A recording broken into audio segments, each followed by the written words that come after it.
life of my mother, Matt's mother, and Luann's sister, Patricia Ann Ron Samuelson. This is obviously a very difficult time for our family and for everyone who loved her.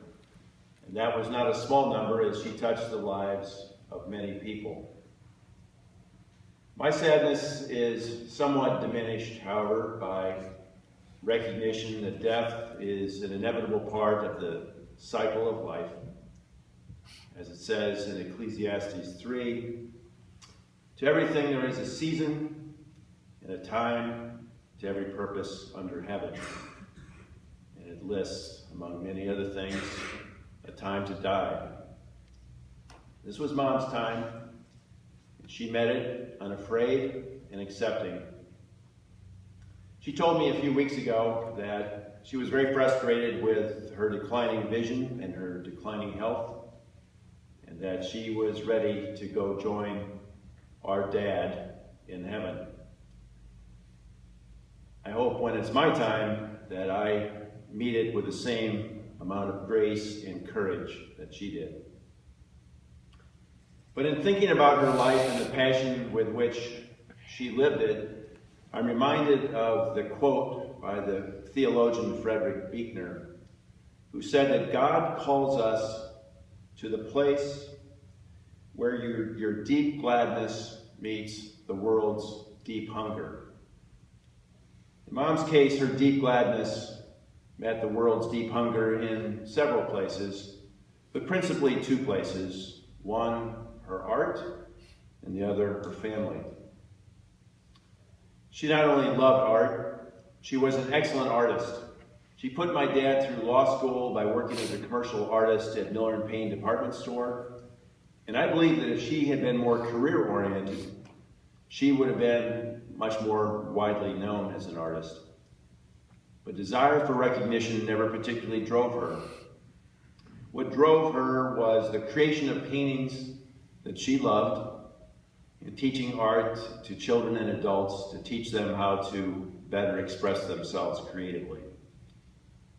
And she was very good at it. For some 20 years, Matt and I would hear stories from different folks who she had taught, and they would always say how much they loved her classes and how much they loved her as a person as well. And correspondingly, we also heard from her about the trials and tribulations of her students, how much she cared for them, and how pleased she was when they picked up different points that she taught them. So creating art and teaching it to others, rather than personal recognition, was enough for her in one of the two places that her gladness met the world's hunger. And the other principal one, as I said, was her family. This is sort of interesting, but before Mom would agree to marry our father, he had to agree to three conditions. The first of which was that it turned out that they were unable to have their own biological children. He had to agree to adopt. Becoming a mother was very important to her, and she was focused on it at a very early age. When she was just 10 years old, she created a painting that she labeled Pat's Dream, in which she depicted herself as an adult, and standing alongside her as a little boy was someone that she named in the painting as Drey. She somehow knew that I would be a boy, and she already had my name ready. Now, that's focus. That's how much she was looking forward to being a mother, a reality that I know for a fact that my brother and I tested several times as we got older. But she never wavered at all in her love for us, no matter what we did. As my friend Jan Webster told me just the other day, a mother is your lifelong cheerleader. And that's exactly what Mom was for the two of us. Anyway, Dad, who didn't really want children himself until he had them, and I think he wavered a few times after that, agreed to her condition. The second condition that Dad had to agree to is sort of funny, considering what I've done to make a living for the last 28 or 30 years. Mom's dad, whom I'm somewhat ironically named after, Alfred Dreyfus Ron, was a very passionate conservative Republican. And it was established early on that if my mom was going to marry my dad, that he would go into law practice with my grandfather Al. And Mom knew very well that her dad wouldn't be able to tolerate the fact that my father was a registered Democrat, and her second condition was that he had to become a Republican. Applause, Mary Lou.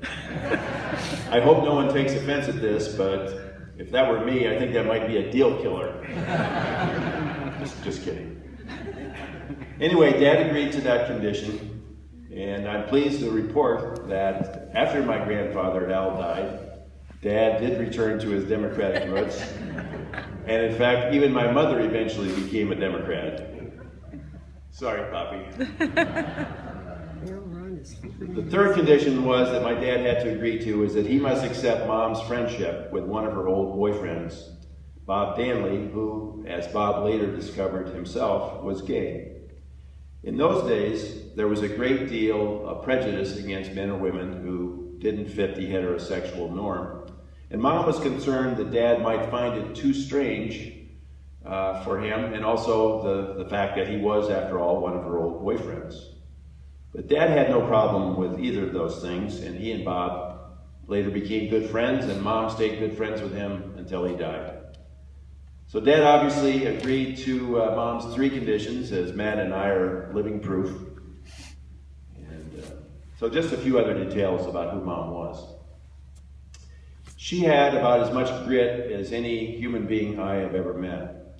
She was born with a club foot and unnaturally curved spine, and missing several bones in her ankle. Her pediatrician told my grandparents rather, that he thought there was a very good chance that she would never learn to walk. But because of the amazing devotion of my grandmother, as well as Mom's grit, her refusal to quit, she not only learned to walk, she learned to run. She was immensely proud of being a Ron.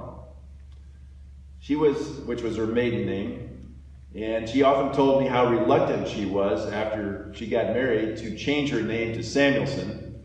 Not because she had anything against my dad, but she just loved her name.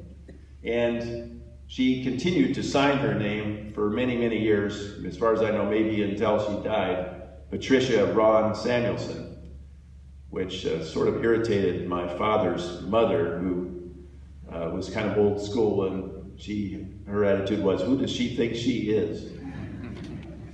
But my mom knew who she was, and she was comfortable in her own skin. Like most women in her generation, she was the caregiver, and my dad was the breadwinner.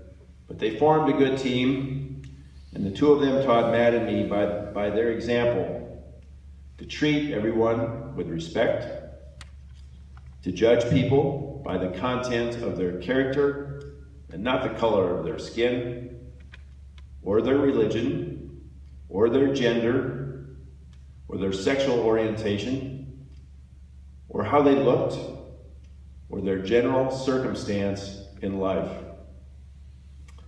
The two of them, but especially Mom, showered us with love.